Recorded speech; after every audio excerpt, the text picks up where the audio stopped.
Ôtez pas tous, bien-aimés frères et sœurs. Emmanuel Macron disait tout récemment que si euh, euh, la Russie euh, euh, euh, perce la ligne de front, la ligne de défense ukrainienne, il interviendra. Notamment s'il y a une demande expresse de l'Ukraine. Eh bien, Emmanuel Macron a cette demande-là.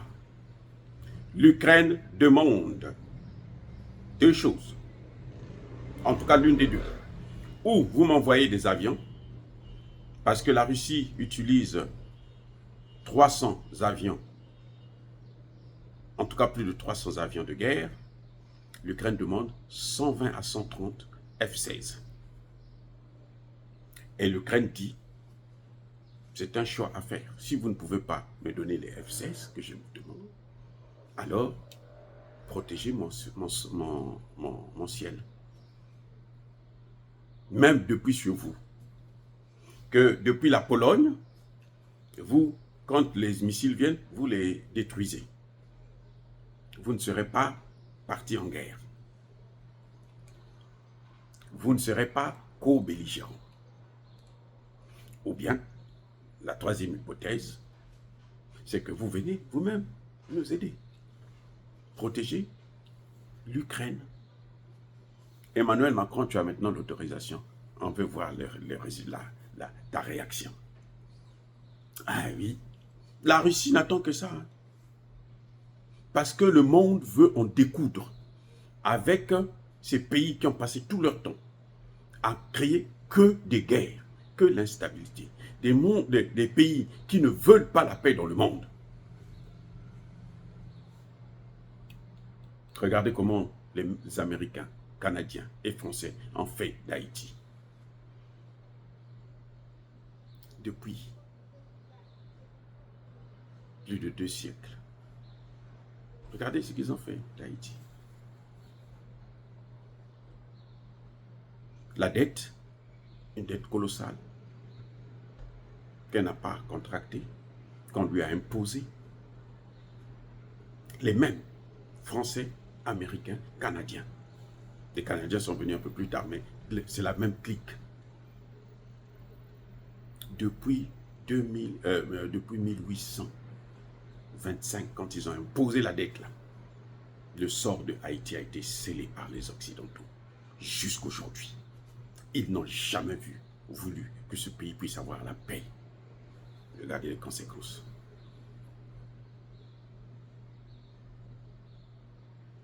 Tout récemment, actuellement, ce sont des gangs. Les gangs se sont constitués maintenant en partis politiques, en armes. Les gangs, partis politiques. Après avoir kidnappé, violé, tué les Haïtiens, ils vont venir demander à ces mêmes Haïtiens de voter pour eux pour qu'ils puissent diriger le pays. C'est-à-dire qu'il faut être américain pour être aussi sadique, pour soutenir des criminels comme ça. Si on n'est pas criminel soi-même, on ne peut pas soutenir de tels criminels.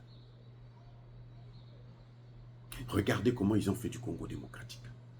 Les Américains pensent que le Congo démocratique leur appartient. C'est pour eux, c'est leur chose. Les habitants, là, les Congolais, là, ce sont des objets mouvants qui appartiennent à l'Amérique. C'est comme ça qu'on explique ça. Regardez ce qu'ils ont fait du Sahel. Mali, Burkina, Niger. Ils ont pris des terroristes, ils ont investi carrément tout le Sahel. Et aujourd'hui, les pays veulent relever la tête. 3 pays veulent relever la tête, se dire, nous, on va prendre nos responsabilités. Ils cessent de multiplier les moyens. Maintenant, ils donnent des drones. Ils donnent des drones aux terroristes. Vous avez, les terroristes ont un État. Les terroristes fabriquent des drones. Ce sont eux qui fabriquent, qui donnent. Ils créent la division entre nous. Regardez le Bénin et le Niger. Ce que vous voyez entre le Bénin et le Niger, là, c'est au-delà de Patrice Talon. Patrice Talon est manipulé, certes. Mais ça dit que c'est incroyable de voir des gens qui ne passent tout leur temps qu'à créer des conflits partout dans le monde.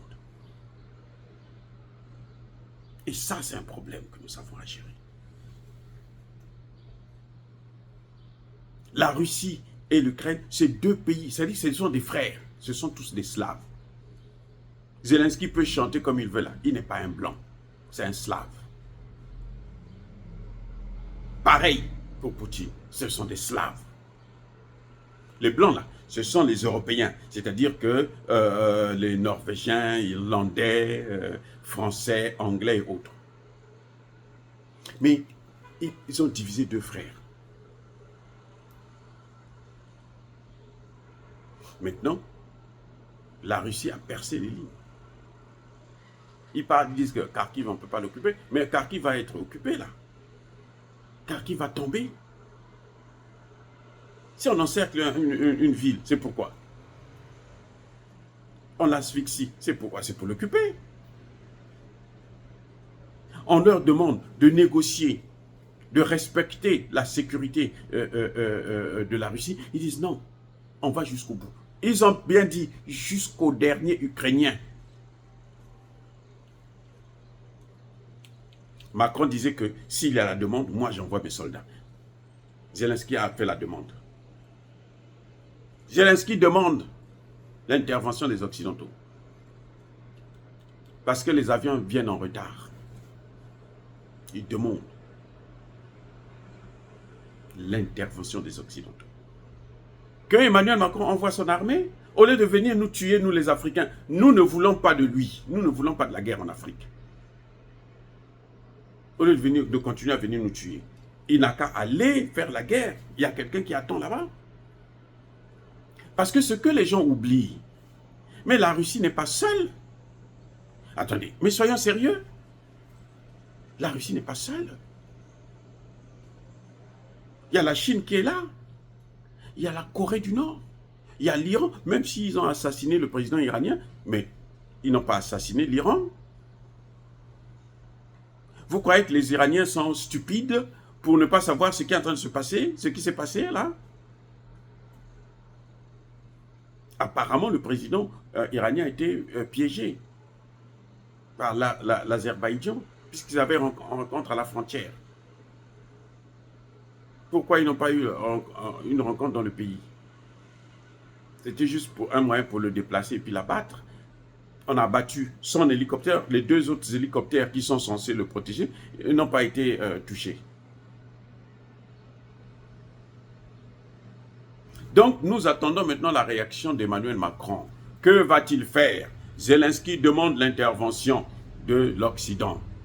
Voilà.